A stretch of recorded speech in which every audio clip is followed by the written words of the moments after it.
I, Suplichi, do hereby chronicle the events of the reigns of King Beloquin and Queen Lucerna.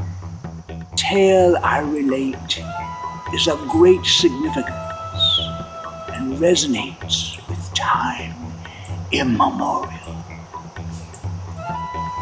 I bring you now to Trebulon, who advises the king.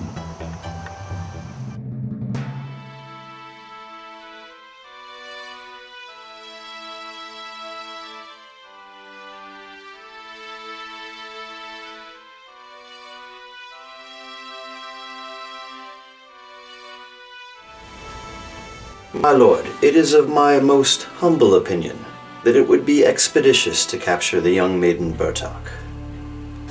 Her lands are renowned for their fertile fields. She would be a most useful asset in the marriage of our two kingdoms. But I am aware of her mother being of a most independent spirit and would not be swayed easily by the winds of your counsel. My lord, she is of the weaker sex and can be persuaded. I see in your eyes the machinations of your mind as you formulate a plan. I beseech you, do not withhold your musings any longer. You must divulge them to me. Make haste, Trebulon. Mark my words, my lord. The young maiden will be nearly alone in the morning watch for but a brief window. Methinks we could devise a ruse to divert attention while we ambush any small detail that may be guarding her. Aye, therein lies our success. Your humble servant awaits your future commands. But be wary. Maiden Bertok, like her mother, should not be dismissed as weak or faint of heart.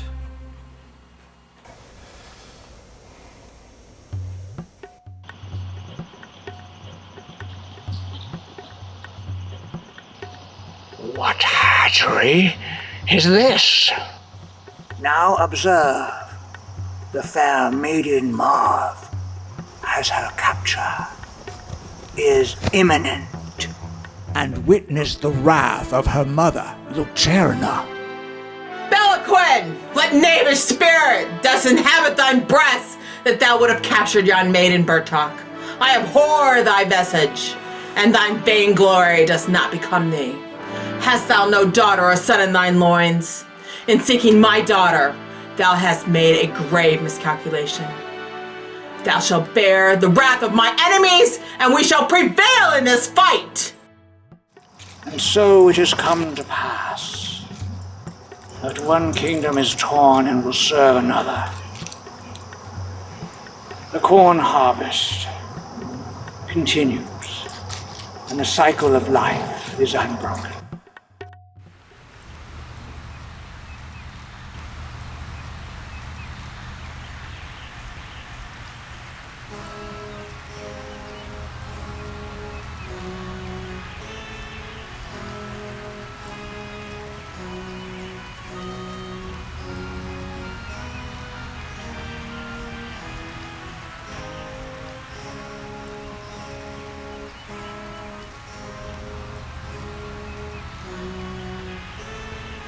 Do not mistake my felicity as a rogue's trick.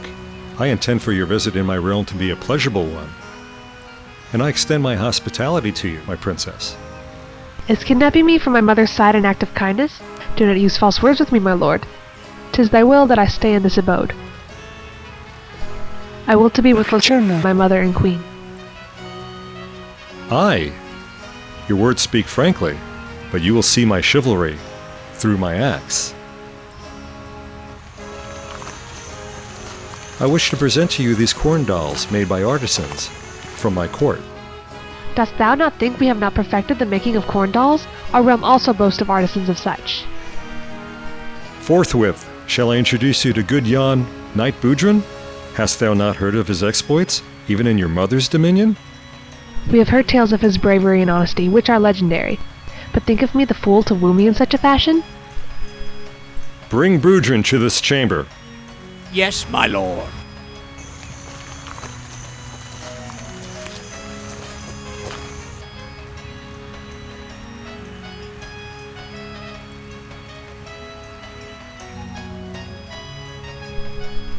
My liege, what is thine good pleasure? Ah, Sir Boudrin. May I introduce the young princess, Mauve Bertok? Mightst I say, even in our kingdom, no maiden exists as fair as thou. I extend my hand as a symbol of friendship. As your sire wishes. Is this not a cause for feasting? The joining of our two realms under my rule will bring much prosperity to all. Thou art mad? I believe thine duplicitous ways are now apparent. And your mien does not befit that of a princess. My patience is ebbing quickly. Sire, your ire is worthy of the moment, but please administer your graciousness to yon princess. In time she'll become thine loyal subject. As always, Sir Boudrin, thy words carry much wisdom. Mauve Bertok, you tire me in your impious ways. They do not befit thy calling. I think it is best that thou dost retire to thy chambers now. As your sire wishes.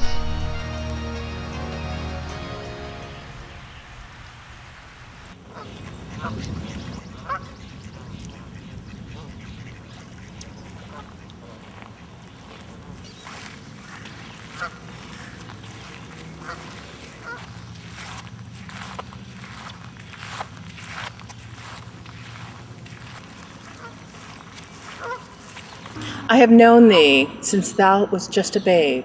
Approach me anon.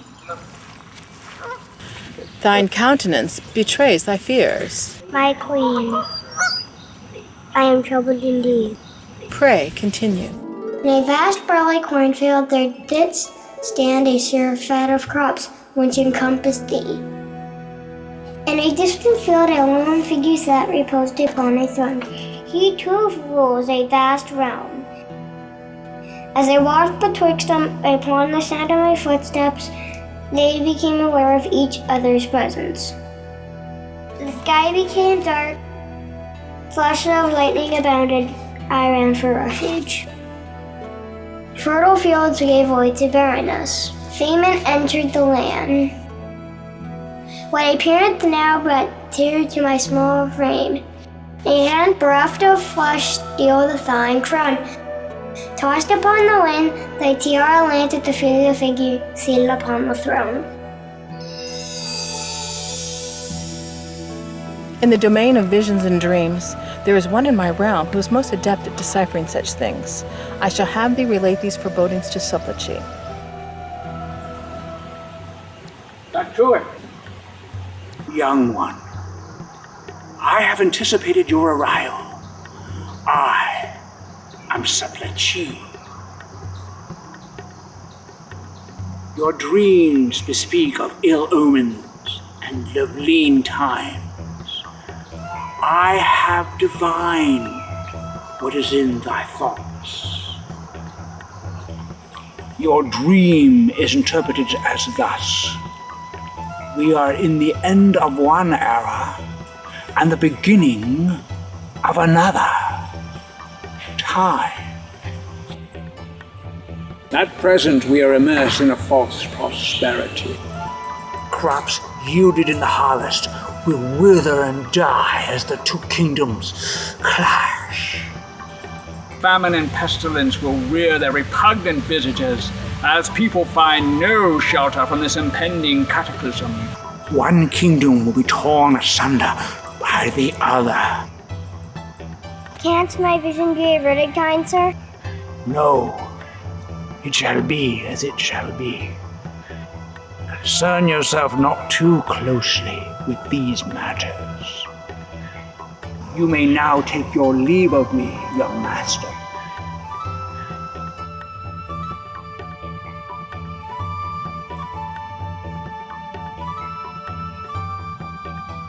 As like her mother Lucerna, they share a vulpine nature.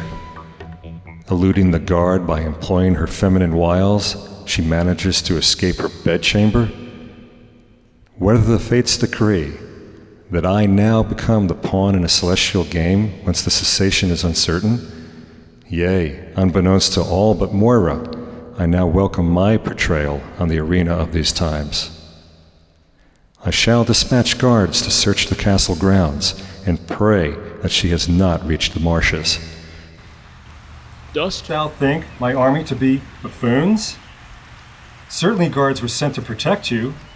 Should I hear of thine demise in the marshlands, the joining of our lands would be annulled. Thou wish me not to perish just because an opposed alliance? Lucina will not hear of this. You dare speak to me thusly? You shall be taught a lesson in humility then. Guards, take her to the dungeons, and her nourishment will be rat's entrails. Queen Lucerna will avenge me with swift punishment.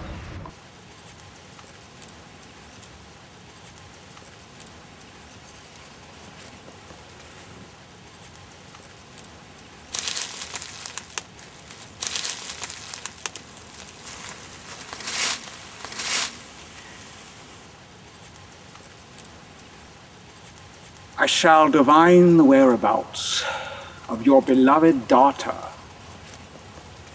But first, please indulge me in my solitude as I perform my ritual.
And Beloquin will pay the price, you verily, as I stand in the ring of Bodgar. Malbec, dispatch my horsemen.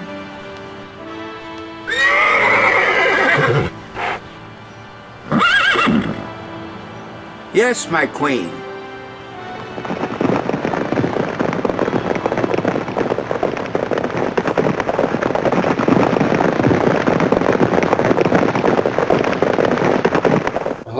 The fates have favored thee. In what manner dost thou speak of? My lord has acquired vast lands, and at present won the heart of the most fair maiden Bertalk. I wish thee much joy and prosperity. I thank thee, but thine visage doth betray thine words. Be forthright, squire. What troubled thee? My lord, if thou wouldst permit me liberty to speak, I am now 16 years of age, and I have not won the heart of a maiden. Also, I fear that when thou dost wed, you will not require my services, and I will remain a simple peasant my remaining days. Such words not befitting for a squire of Budrun. In time, thou shalt win the heart of a fair maiden, and shall have a squire to attend to thee, as you have tended to me. Tell me, hast thou another concern? Nay, my lord. Thou hast dealt with me in a kind fashion. Is it the prospect of winning the hand of a beloved maiden? Is she as kind as she is fair? Does her fidelity match her comeliness? The vexation of youth. The maiden of which I speak doth love another. I cannot win her affections, yet she is always with me in my heart. Try what I might, I cannot dislodge the arrows from my heart.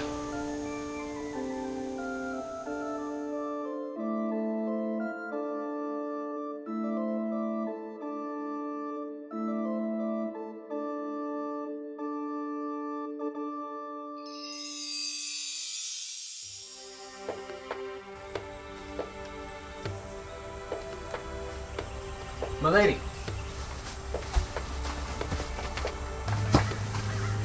Gudrun has sent me to secure safe passage for you.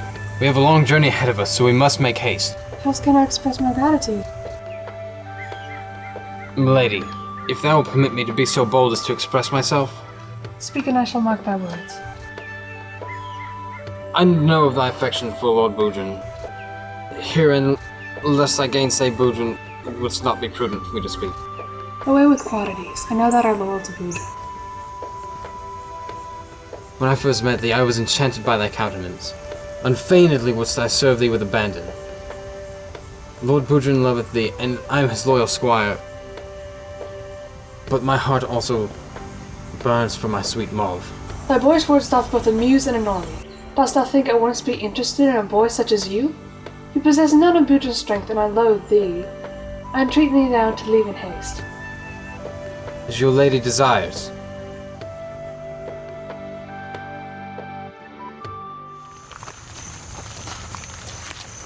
Why are you here, squire? I wish to discuss an important situation with King Beloquin. Is the matter of such weightiness that it requires our king's attention? Methinks it be so. I shall approach our lord then.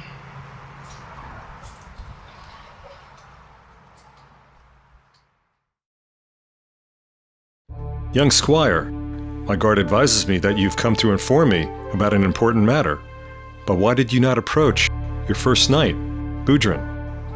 My loyalty is with Gudrun, but my allegiance is with you, sire. Then speak. I overheard Gudrun speaking to young maiden Burdock about returning to her mother's realm. I do not believe this to be so. Why do you approach me with such words of treachery? Mark my words. If thou speakest a lie against Gudrun, I will have thine tongue cut out. It pains me to speak so of my master, but I speak the truth. I will have guards stationed nearby the cell of Mauve Burtok, and they will permit the escape, but will closely follow their steps. But if you speak falsely, you will bear my anger.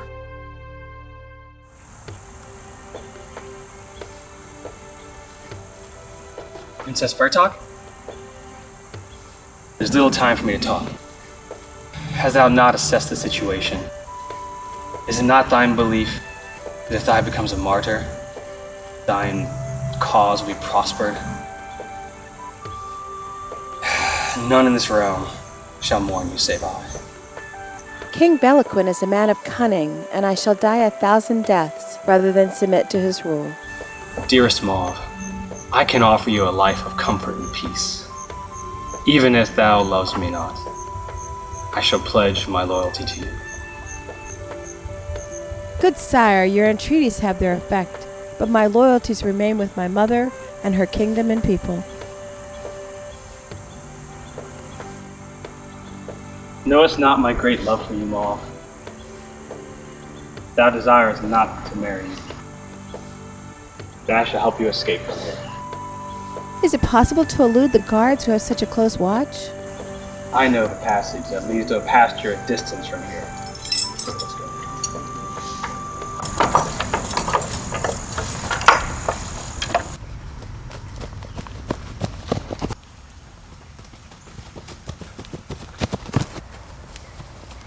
Halt. They're gaining. I've taken you as far as I can. Your country is not far. You need to run for yourself. Go. I'll hold them as long as I can.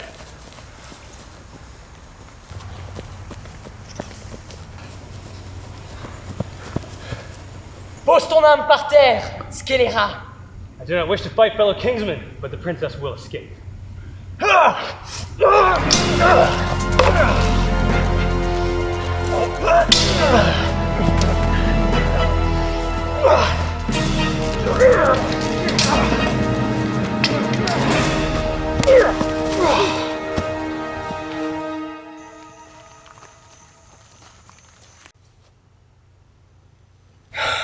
My princess is safe. I need not fight anymore. I yield.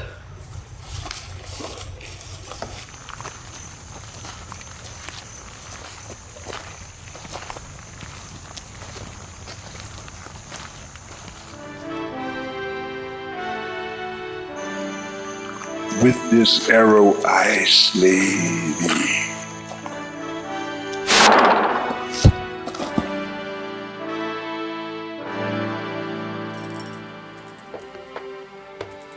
Dearest Mother and Queen, please do not mourn my passing. I shall have died valiantly as a true daughter of yours. Remember me this way. Dear, dear Mauve, I have been short-sighted in my desire for revenge against Beloquin. My most precious treasure lies before me. How can I solicit your forgiveness? Mother, hast thou not known me to ever glory in thine wisdom? I shall be no more shortly, but as the corn is harvested, soon shall my life also enrich thine kingdom.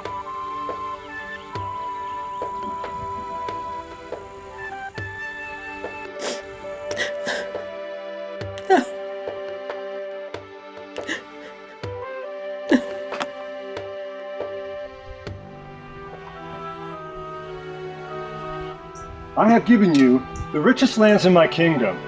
You have been treated as if you were my only son. And now you treat my Felicity with treachery? Seize him! My lord, please let me speak to you just one last time.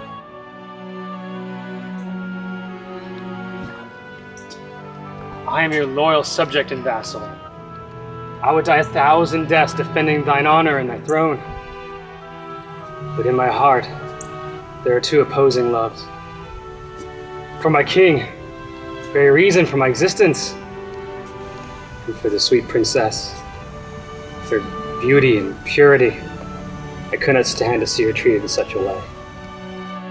I go to my death, the loyal subject of my king, with ardent love for sweet Maud. Boudrin, he speaketh truly as a man. As king, I cannot break the royal law as it pertains to rebellion. It saddens me deeply, thou must die. Do not mourn my death, my king. I am comforted by your love. But I only ask that you would care for the princess, Maud. I shall grant you your request, as much as it is in my power to do so. I cannot attend your execution, so I will bid my farewell, my son.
Traitor! He's get what's coming to him!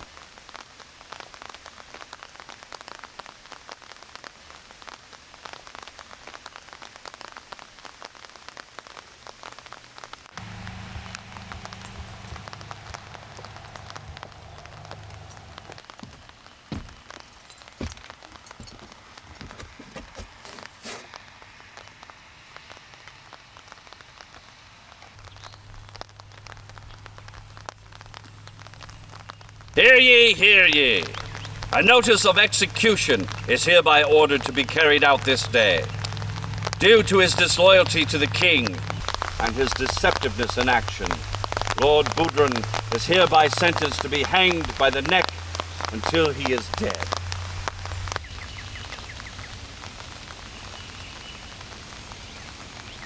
O salutaris ostea, quecevi pontis osteum, bella premont hostilia, daromur per auxilium.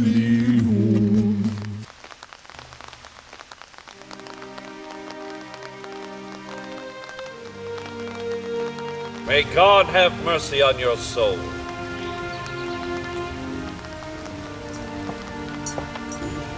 Does the prisoner have any final words? I yield to my king's judgment, but I give up my life with a heavy heart. Yes, I was disloyal to my king, but this was not a decision made easily. For my allegiance belongs to my king, but my heart belongs to a sweet soul who's unlike any other.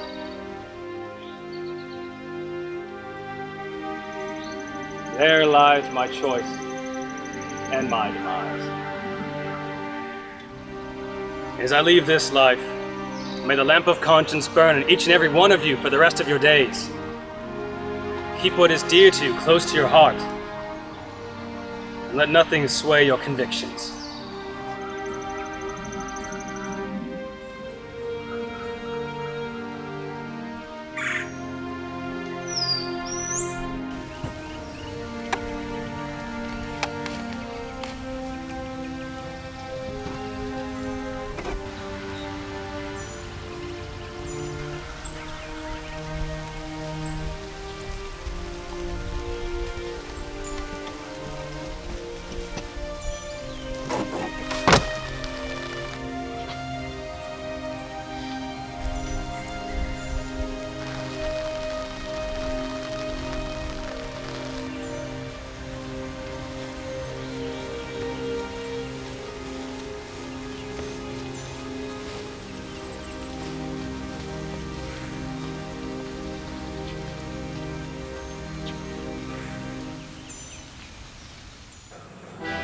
The hour has arrived. This is our moment to prevail. Today, we shall taste victory. Advance!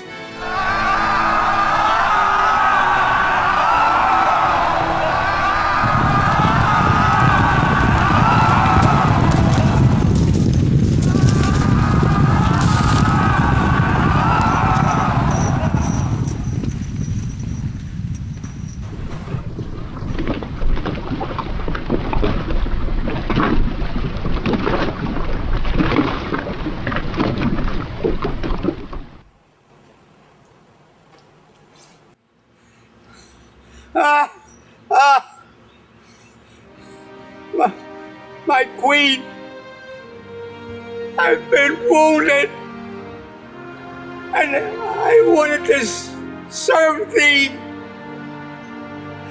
I wanted to...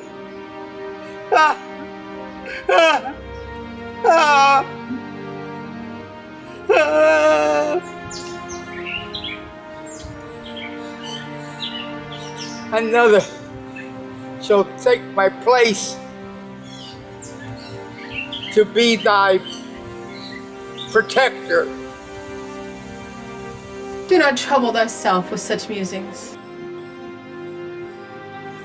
No, no. I so desire to see thy victory.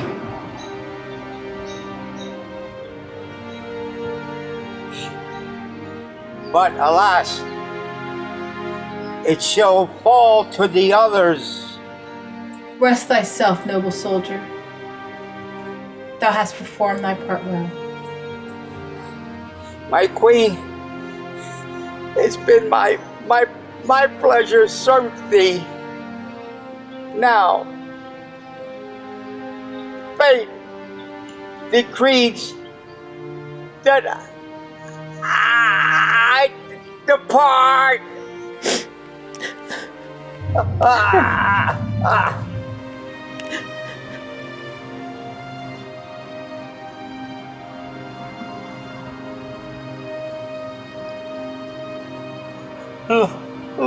Long live the Queen.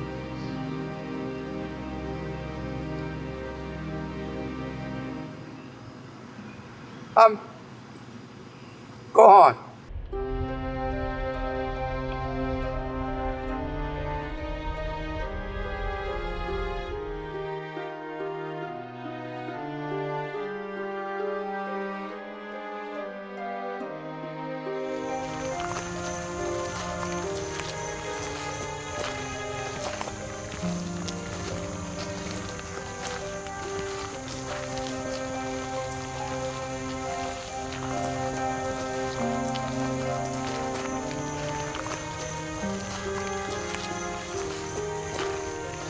My dear Queen Mother, I pray that this message arrives in your able hands in time, but I fear that is a futile hope.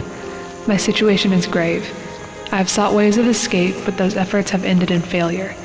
I know you would advise me to be brave, but that's difficult in these trying times. I feel my captors do not have my safety in their best interests.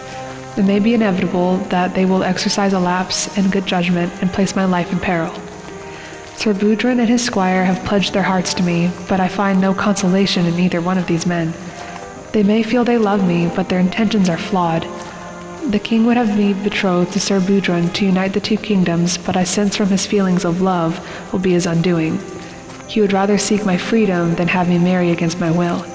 Noble as his task is, he works alone and in contrast to his king's orders. His plan will unravel, and so will our proper destinies. His squire is no better. He is too young to know what true love is. His lack of preparedness for tomorrow allows him short-sightedness in his judgment today. There is no future with him either. The king is persistent and narrow-minded in his pursuit for our kingdom. There are more well-suited ways to accomplish what he seeks, but he is blindsided by the lust in his heart to rule beyond his means. His inability to recognize such shortcomings is the obstacle you will face. It saddens me greatly that you will face it without me. I was brought into this world to learn to rule by your side, to be a beacon of hope and leadership to those who serve our realm, and to live by a code that our ancestors and generations to come would be proud of. My regret is that I may never share these triumphs with you, to one day carry on the lineage of our family name and rule as we were meant to. If I do not return to the protection of our home and kingdom, know that my last thoughts were of you and your love of me, my Queen Mother. You raised me to be a strong woman in life, but now I must take those teachings and be strong in death as well. Do not fight to the death in the name of avenging my demise. The resulting losses in life on both sides would be a horrible waste. Protect our realm by preserving it in ways that will honor our kingdom in your memory of me. If you must, submit to this mad king's rule, but perform it with dignity and honor.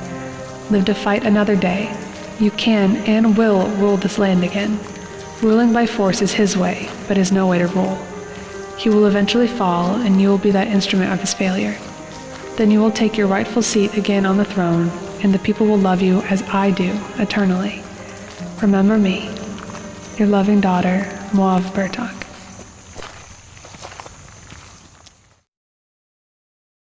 My lady, we have grave news to report. Sir Halenswip's regiment has been captured, and it would appear we are losing the battle on all fronts. We are awaiting your commands and are ready to submit to your will and fight to the death, if so you wish. Is this also the consensus of the other commanders in the field? Are they in concert with your sentiments? It would seem all may be lost. We are at a most precipitous disadvantage and cannot muster the forces to withstand the assaults of Beloquin's men. The tide is not only against us, but we are drowning in its barrage of waves upon waves. No more bloodshed, then. It is time to put an end to the rancor, an end to the pain, the fighting, and the dissemination of brave knights. I wish no more sacrifices from my warriors, my people. They shall not suffer more because of my desire for revenge. Mauve is dead, and I must accept my lot. Today my realm is no more. Beloquin is your king now, and I submit to his rule, his terms. Perhaps he will be of a clement disposition towards our people. I shall send a delegation to discuss terms. Chide me not, my lord, for I am but thy humble servant. Speak, man. Out with it. Temper your victory with compassion, my lord. You talk with pretense, my friend. I'm in debt to you, with your wisdom and sage counsel.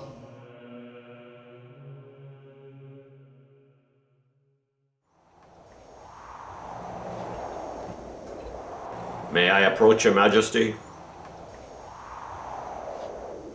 Much blood has been shed on both sides. My feet are weary with these marches of death. Since you have come here unarmed and in good faith, I shall hear you out. The one known only as Lucerna has sent me to discuss your terms for surrender and assimilation. She implicitly appeals to your merciful disposition. Lucerna has authorized me to convey submission to your rule, as well as those subjects of her fiefdom. What say you, Trefusis? Is the kettle kneeling before the fire, or would it be scalded by its boiling waters? I see no deception. It is in your best interest, as well as those of Lucerna's people, to accept with grace her submission to your lordship. If you were to act harshly, with temerity, your subjects would lose their faith in you as a just leader of men. Oh, fate has accorded me a bittersweet victory. I've had to punish Budrun by death. I have lost the life of Princess Mauve Bertok, and yet I have achieved the merger of our two kingdoms.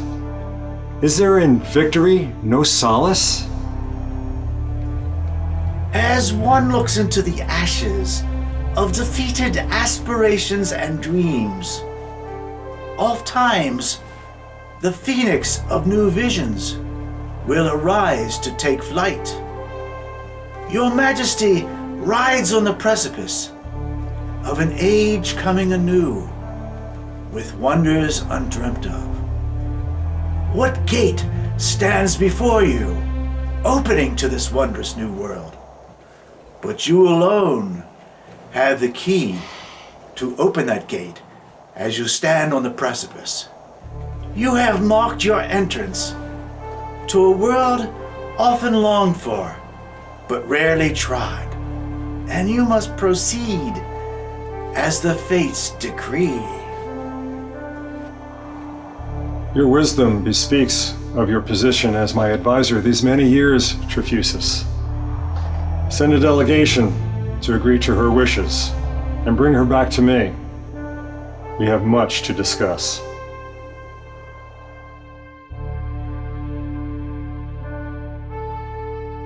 A victory at such great cost is hardly a victory.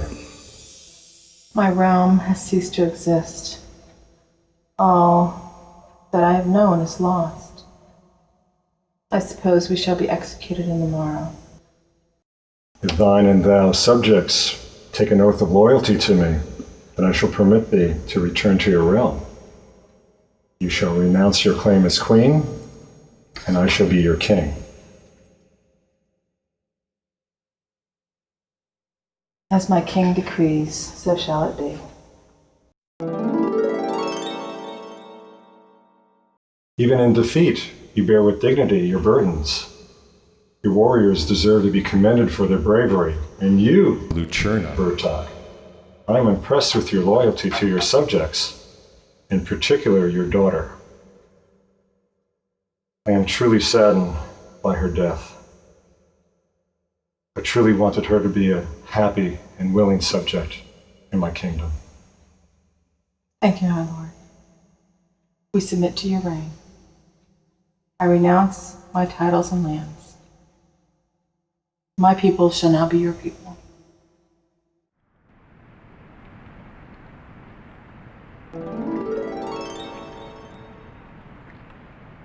Upon the morrow, the implements of war were retired from their odious duty.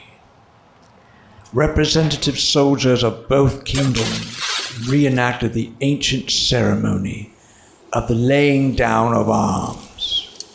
According to the ritual, these weapons could no longer be used for their former purposes. Hath not the spectre of Budrun spoken?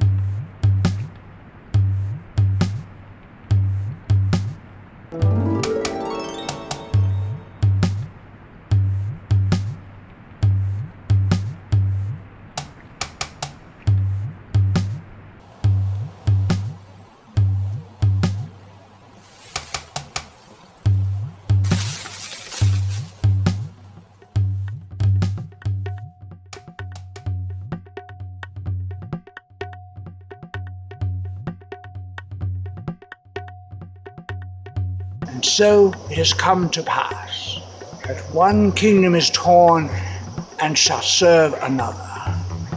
The corn harvest continues, and the circle of life is unbroken.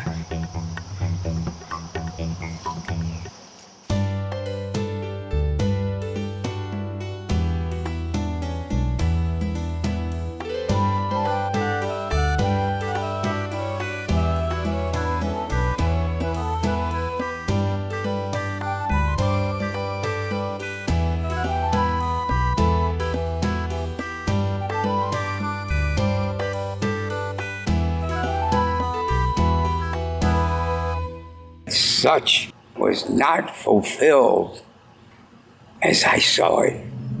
Neither Lucerna nor Beloquin would triumph.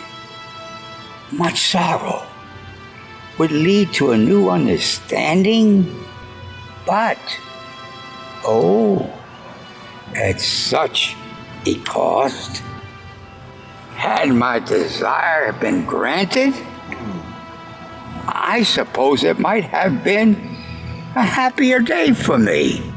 Lucerna and Lady Bertok would rule, but the fates have decreed differently, and all are much wiser. We have drunk the wine of sorrow. I, King Beloquin, in deepest remorse, have decreed that the artisans from my court will fashion sarcophagi for Sir Budrun and the Lady Bertok. The 3rd of May will be a solemn observance to honor these two, who have changed the conscience of the realm.